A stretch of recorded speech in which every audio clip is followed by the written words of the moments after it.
اعوذ باللہ من الشیطان الرجیم بسم اللہ الرحمن الرحیم الصلاة والسلام علیکہ یا سیدی یا رسول اللہ وعلی آلک و اصحابک یا سیدی یا حبیب اللہ۔ آج کا اہم دن اور آج کے اہم دن کا ایک اہم وظیفہ۔ آج کا اتنا اہم وظیفہ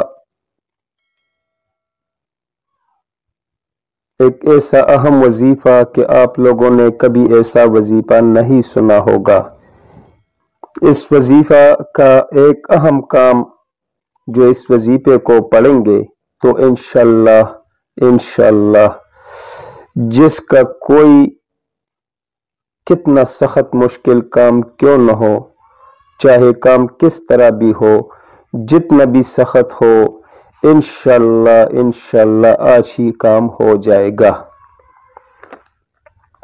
یہ اتنا زور اثر وظیفہ ہے، ایسا وظیفہ بار بار نہیں ملیں گے۔ اس کا اجازت ہر ایک کو ہے، کوئی کرنا چاہتا ہے، مرد، بچہ، عورت، کوئی بھی کرے، اس کو اجازت ہے، مگر شرط صرف اتنا ہے کہ جو بھی کرنا ہے سب سے پہلے وہ اپنا عقیدہ پکا کرے۔ عقیدہ اللہ اور رسول پر جب تک ہمارا عقیدہ پکا نہیں تو کچھ بھی نہیں ہو سکتا۔ اس لیے سب سے پہلے عقیدے کو درست کرنا ہے اور دل کو مطمئن کرنا ہے کہ اللہ تعالی آج ہی ہم کو اپنے مقصد میں کامیاب بنا دیں گے۔ انشاءاللہ وظیفے کا طریقہ کار اس طرح ہے کہ سب سے پہلے تازہ وضو کرے اور 2 رکعت نفل کی نیت کرے۔ 24 گھنٹوں میں آپ جس وقت کرنا چاہتے ہو اس وقت کرے، صرف اتنا خیال کرے کہ وقت زوال کا نہ ہو، مکروہ نہ ہو۔ نفل ادا کرنے کا وقت ہو تو 2 رکعت نفل پڑھیں۔ نفل پڑھنے کا طریقہ کچھ اس طرح ہے کہ سب سے پہلے آپ تازہ وضو بنائیں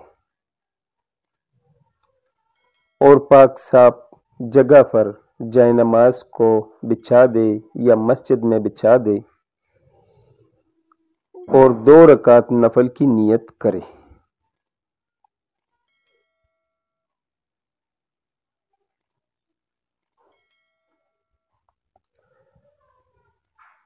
ہر رکعت میں سورۃ فاتحہ اور سورۃ فاتحہ کے بعد سورۃ اخلاص کو 3 مرتبہ پڑھنا ہے۔ یعنی پہلے الحمد شریف کو پڑھیے، اس کے بعد سورۃ اخلاص قل هو اللہ احد کو 3 بار پڑھنا ہے ہر رکعت میں۔ اسی طرح دونوں رکعتوں کو مکمل کرے اور سلام پھیر لے۔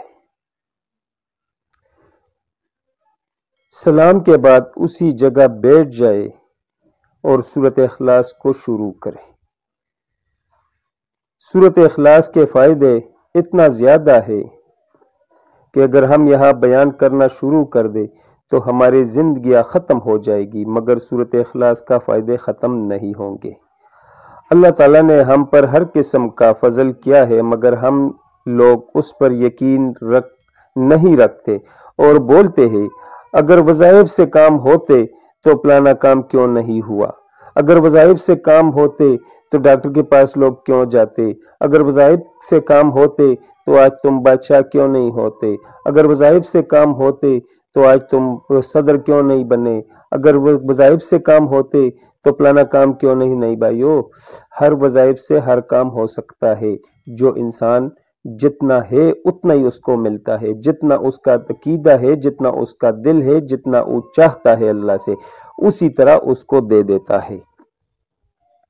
اور ایک شخص اس طرح بھی ہے کہ وہ اللہ سے اتنا مانگتا ہے کہ اللہ میں اس زیادہ حساب کتاب سے بچ جاؤں تو اس کو توڑا ملتا ہے، اس کا صبر اس پر ہوتا ہے۔ تو یہ کام نہیں کہ وظیفے سے کچھ نہیں ہوتا، وظیفے سے بہت کچھ ہوتا ہے۔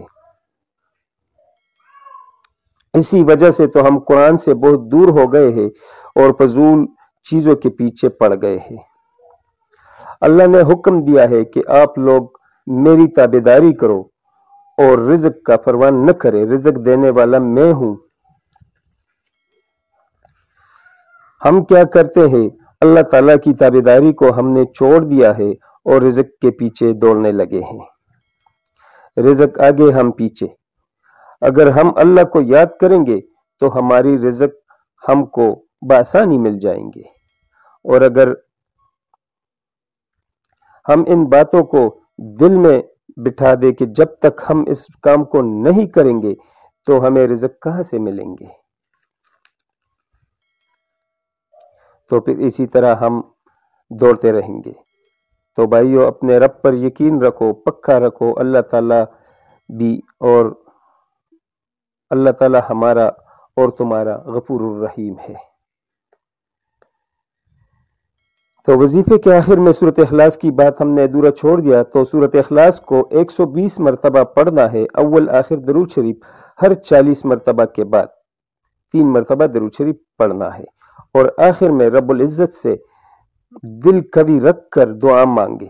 انشاءاللہ انشاءاللہ انشاءاللہ جب آپ دعا کو ختم فرمائیں گے تو اللہ تعالیٰ تمہارا کام ضرور پورا کر دیں گے، اور آپ کا کام ہو جائے گا انشاءاللہ انشاءاللہ۔ مگر پھر بھی یہی بات کہ اگر عقیدہ پکا ہے تو کام ہو جائے گا، اور اگر عقیدہ پکا نہیں تو مشکل